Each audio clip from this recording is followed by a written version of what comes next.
My name is Joseph M. Ramos. I was a staff sergeant in the Army Air Corps. I couldn't wait to get in. I was at Tunis Airport.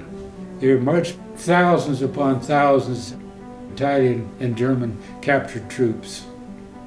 And they just came by forever. They just kept coming by. Eisenhower and Bedell Smith were both moving to England, and Bedell Smith was on our airplane. It was common practice then, you didn't put all of your eggs in one basket.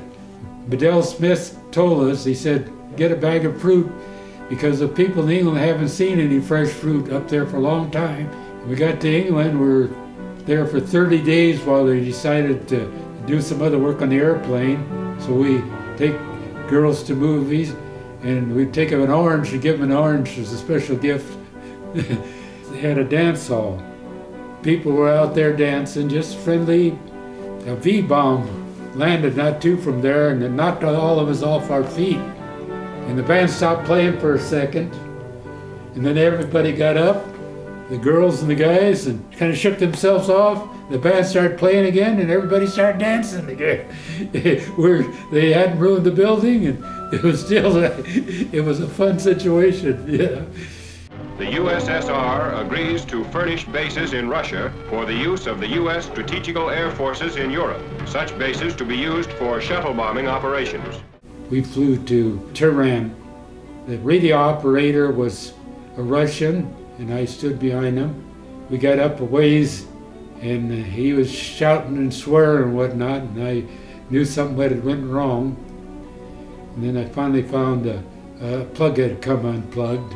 Plugged it back in, and he was all happy then.